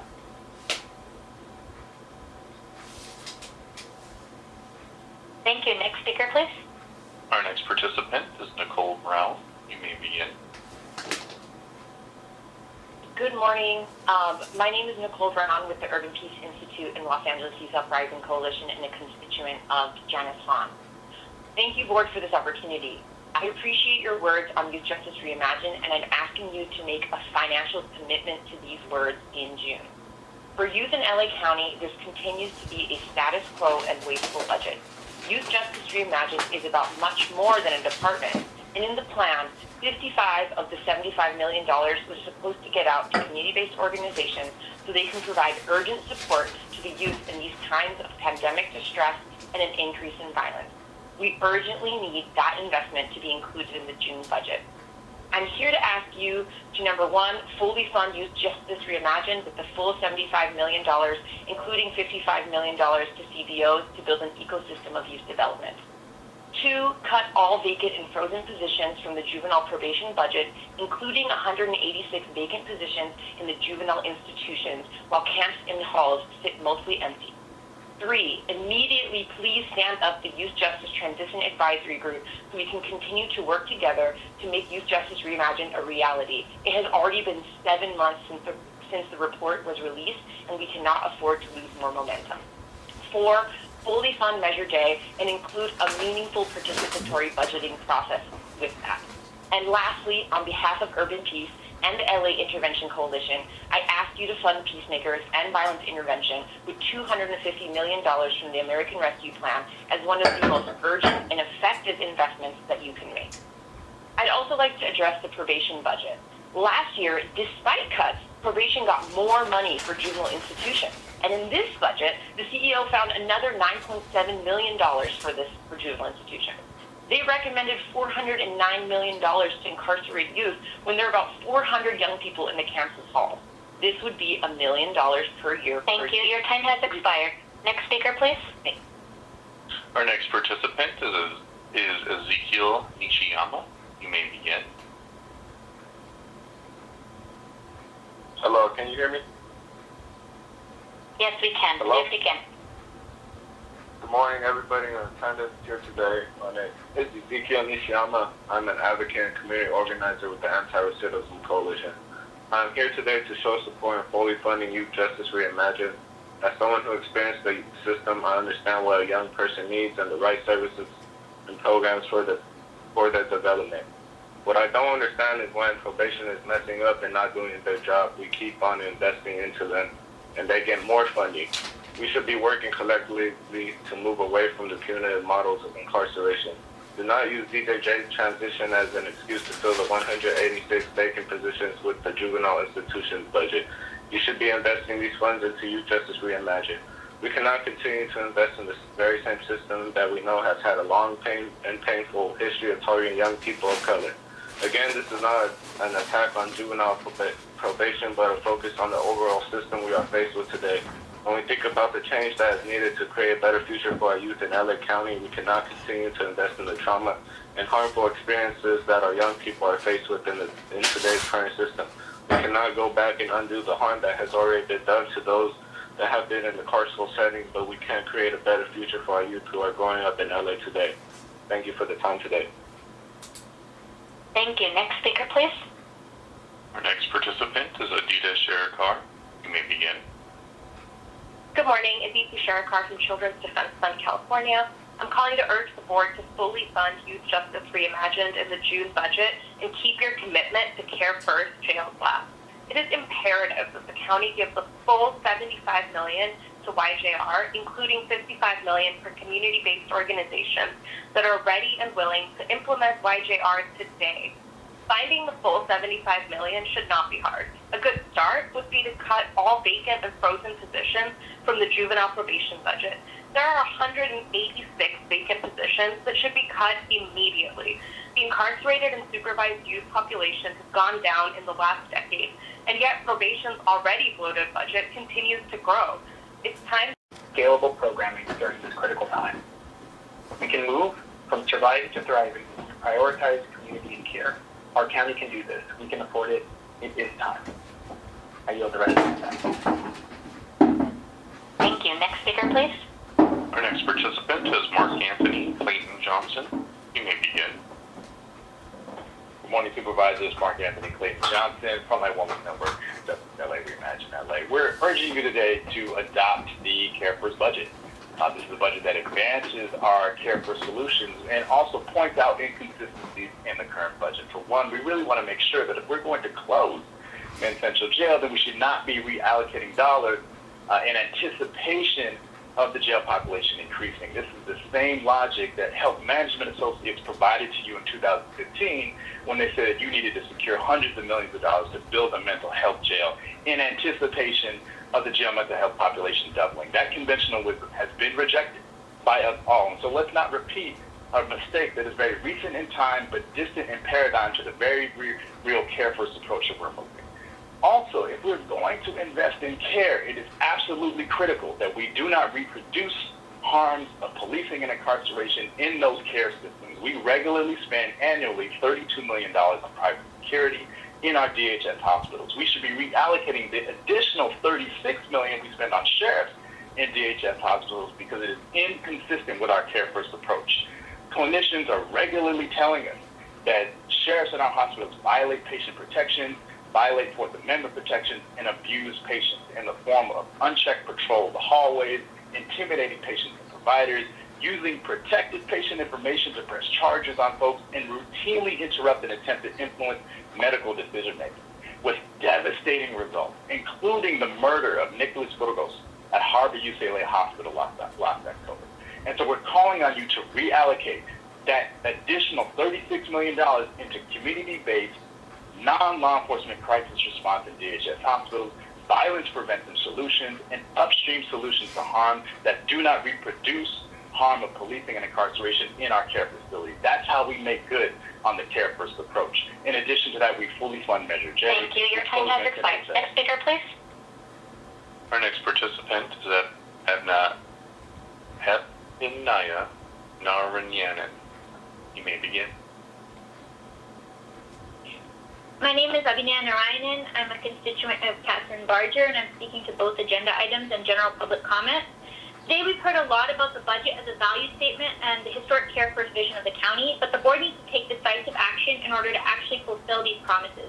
Specifically, the proposed budget continues to include $36 million being spent on LA County Sheriff substations at our county hospitals. In the wake of a murder of a patient in mental health crisis, Nicholas Burgos, inside Harbor UCLA at the hands of LASD last October, and the rampant corruption and violence that we know exists within the Sheriff's Department, it's clear that the continued investment in Sheriff presence in our hospitals is a danger to patients and directly at odds with the Care First commitment. The Sheriff has no place in our hospitals. This is abundantly clear when we heard Sheriff Villanueva explicitly stating today that he believes the people our public systems need to care for, unhoused folks, are criminal existential threats to public safety. The community has lost trust that their care facilities are in fact safe. I see this firsthand as a senior medical student training and planning to practice at our county facilities. Our county's most vulnerable and low-income patients, the majority of whom are black and brown, depend on our county health system for care. But with the current contract in place, sheriffs are given unchecked access to patrol the hallways, intimidate patients and providers, and routinely violate patient privacy and legal rights. Their presence erodes the doctor-patient relationship, creates distrust in the medical system itself, and causes Angelenos to delay or avoid care altogether in fear of criminalization and physical harm. The county already spends $32 million on private security for our hospitals. The continued investment in sheriff presence is in direct opposition to the Care First values, and an affront community members who depend on our county hospitals as a space of care and sanctuary. That $36 million needs to be taken out of the sheriff's hands and reinvested into non-law enforcement community safety strategies that actually center the healing and well-being of our communities. Thank you. Thank you. Next speaker, please. Our next participant is Kent Mendoza. You may begin. Hello, good morning. My name is Ken Mendoza. I'm with the Anti-Racism Coalition and the LA Uprising Coalition. I'm just here to reiterate what almost everybody has been commenting in regarding the budget. I want to urge the board to fully fund Youth Justice Reimagined in the June budget and keep your commitment to Care First and Just Last. We need the full $75 million for Youth Justice Reimagined, including the $55 million for community-based organizations as outlined in the Youth Justice Reimagined report. The board has unanimously passed the motion to kickstart the Youth Justice Reimagined this year, and we are asking you to continue to keep that commitment. We should reduce probation budget, particularly for the juvenile probation, in order to fund the Youth Justice Reimagined. We must cut all vacant and frozen positions from juvenile probation budget. The Juvenile Justice Institution Unit has 186 vacant positions, like everybody has mentioned in the past. They should be cut, as the camps and hospitals have record low numbers of youth inside. The population of youth who are incarcerated and supervision has plummeted in the last decade, yet probation budget has only grown. We need to invest in youth downsizing the probation budget. The CEO recommends $409 million to incarcerate 400 young people. That means that we should be spending over $1 million per year per youth, which makes no sense. And when probation messes up, we just continue to find more money to give them. And like people have mentioned in the past, these departments of incarceration have already been, under investigation by the Department of Justice and other things like that. And for some reason, we still keep incentivizing them with some type of money. So I just really want to urge the board to really live up to the Care First Last Jail theme, or whatever you want to call it, our slogan, but really actually, live up to those things and really fund this Youth Justice Reimagined. We are one of the richest counties in the entire state. We have all the money. Thank you. Your time has expired. Next speaker, please. Our next speaker is Hector Ramirez. You may begin. Buenos dias. Hello, everybody. My name is Hector Ramirez. My family and I live in the ancestral lands of the Pennsylvania Batavian Band of Mission Indians here in the district. I have a psychiatric disability, and I'm a consumer of Los Angeles County Department of Mental Health. Where I'm one of the co-chairs for Latino USCC now for the past few years. The Latino USCC is composed of the largest, it represents the largest majority of the residents of LA County, which are Latinx, Hispanic, Chicano population, and we also represent the largest number of people that receive services from the Department of Mental Health, 17% of which identify as being Spanish monolingual. I really wanted to thank the CEO for the report and really look forward to further engagement conversations around the budget, particularly around issues of Measure J. My comments are to item 2, as we look at DMH budget for the coming years. I really want to thank the Board of Supervisors for listening to the concerns of our community. For the past few years, we've been providing the Department of Mental Health with very important information, particularly during this COVID pandemic. And for the first time, the department is submitting an MHSA budget that actually includes the comments and recommendations of the stakeholders, despite the fact that the MHSA passed many years ago. But that didn't happen by accident. It came by significant advocacy and information from our Latino DMH consumers, and it came back at a price. We did experience retribution, harassment, and even stigmatizing situations from the department, and even from some of our mental health commissioners push back against DMH consumers. And I hope that as the county continues to develop these budget processes, that they are more safe and really trauma-informed, so that our consumers and our communities would take the time during the pandemic to provide the county with vital information, even as we're dealing with our own disabilities. Next speaker, please. Our next participant is Tony Wilson. You may begin. Hi, my name is Tony Wilson. I've been a security officer for 17 years. I am an armed officer at the county Los Angeles Probation Department. It's hard working. It's hard doing the work. I like the work, but I believe that my job is important in keeping people safe. The pandemic has especially been hard for the officers, me and my coworkers. We are essential, and no one's recognizing that. We have to go to work also. I know a few coworkers that have caught COVID-19. Like myself, a lot of us do not have health care. I have to pay out of pocket to go to the doctor. I need glasses right now, but I have to buy them from Walgreens because I can't afford it. We are essential workers, and we are on the front line also. I want to do better. I want you guys to do better. But in order for that, LA County has to pass a budget that allows the ability for us to have health care. I am fighting with the union. I'm fighting to join the union because I want improvement in our work conditions. Health care is one of those improvements, but we cannot improve health care without the support of the board. As you're going through your budget process, please remember all the essential workers, including security, like myself, who go to work every day with no health care. You can change this by passing a budget that gives us health care. Thank you. Thank you. Next speaker, please. Our next participant is Ronaldo Villanueva. You may begin. Hello, yes, can you hear me? Yes, we can. Please begin. So, my name is Ronaldo Villanueva. I'm a constituent county commissioner and an advocacy community organizer for the Untitled Citizens Coalition and the youth leader in the Los Angeles Youth Uprising Coalition.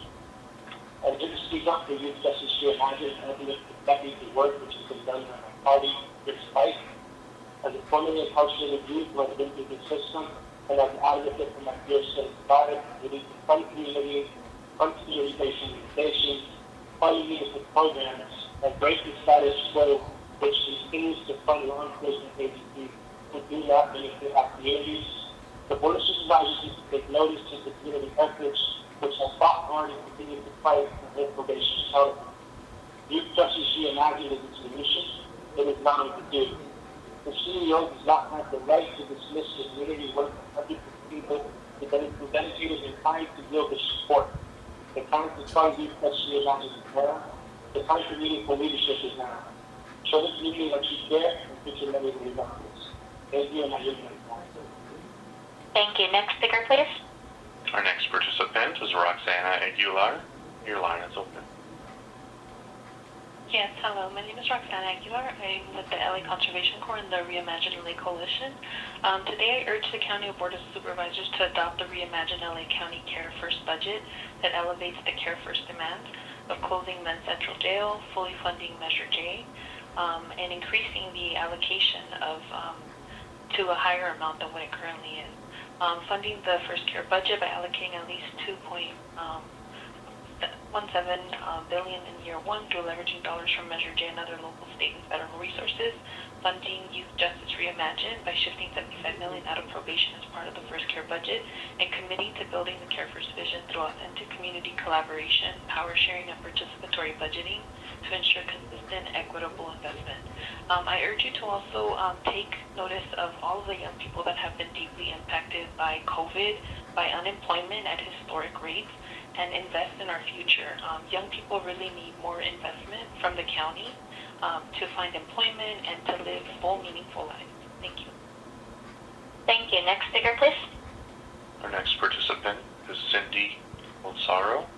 You may begin.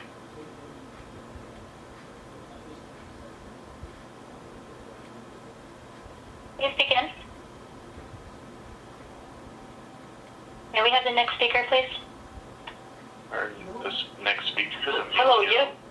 Davian. Mrs. Salaro, you may begin. Yes, hello, this is... Hi, thank you to the Board of Supervisors for today. My name is Cindy Alfaro. I'm a security officer at DPSS in West LA. I am here today to express the board how urgent it is to make sure the budget shows essential workers like myself have health insurance. I have been working to keep LA County safe with or without a pandemic. I go out every day to give the best to the people of Los Angeles, even if it means exposing myself to this pandemic. I know my job is important, even before we were called essential workers. Now the pandemic has shown the value of the work we do. We are making sure people and buildings are safe every day, yet many of us won't have the safety net of having health insurance. We could get sick and no one will have our back. Any county of supervisors, you can change that. You can have our back. The budget you are working on can change the lives of people like myself. But it's bigger than that. It could change the lives of thousands of essential workers in the county. We can come out of this pandemic not just surviving, but thriving. Thank you. Thank you. Next speaker, please. And next speaker is Emilio Zapian. Your line is open. Hi, good morning, board. My name is Emilio with the Youth Justice Coalition and LA Youth Uprising Coalition. And I'm urging our county leaders to fully fund Youth Justice Reimagine with $75 million and adopting a Care First budget, including fully funding Measure J, and stepping up to ensure that our community victories become a reality. For over 15 years, system-impacted young people have been organizing, marching, rallying, surveying, and testifying at these Board of Supervisors hearings, urging county leaders to prioritize a robust youth development department, and you all answered the call by taking the first step in November. Young people have the solutions to their own issues and communities, and young people are the leaders of now. We cannot wait any longer for Youth Justice Reimagined. The sheriff's budget is currently over $3.3 billion. The probation budget is currently over $1 billion, including $409 million to incarcerate 400 young people in juvenile probation. Imagine what we could do with $1 million for system-impacted young people each. And for youth development, CEO's recommended budget is currently $0. We must cut all vacant and frozen positions from the juvenile probation budget. That's 186 positions that could be full-time youth jobs, youth center employees, and intervention workers. We can't wait another year. We can't wait another month. We can't wait another day to begin making this happen. Please support community victories this June. We appreciate your time. Thank you. Next speaker, please. Our next participant is Eunice Hernandez. You may begin. Hi, good morning, honorable board members. My name is Eunice Hernandez. I'm the co-executive director and co-founder of La Defensa and a member of the Reimagine LA County Coalition. Today, I urge you to adopt the Care First budget proposal developed and sent to you all by the Reimagine LA County Coalition. And just to take a step back, we've been talking about the budget, we've been talking about Measure J, and a lot of the combo is focused around job loss. And so really, if we are to build out a system of alternatives to incarceration and a decentralized system of care, we will need the supervisor and the CEO for you all to reframe your thinking around job loss. Everybody, and I mean everybody, wants jobs with benefits and wages where we can thrive, and we can accomplish this through the just transition model. The just transition model creates pathways to shift jobs out of the departments that make up the systems of criminalization and incarceration and into jobs that will help build out a decentralized system of care and housing. You will see this as a funding recommendation and strategy that will be presented to you through the Measure J process. Supervisor Han, thank you for requesting more money for the down payment in Measure J Year 1. In our last Measure J meeting, the draft list of Year 1 Measure J request was at least $185 million. Youth Reimagine. So much work has gone into that process. It does feel a little bit inequitable when we look back at how fast the ACI initiative was created, how fast some resources were invested, and it feels like we're leaving youth behind at one of the most critical moments where we've seen them get the short end of the stick through this whole pandemic, not having the power and discretion to choose where they are in McDonald's parking lots trying to get Wi-Fi. We cannot let them down, and this budget fails to meet the moment for them. La Defensa stands in full solidarity with the ACIU 721s and the demands of the healthcare workers and other frontline workers that have sacrificed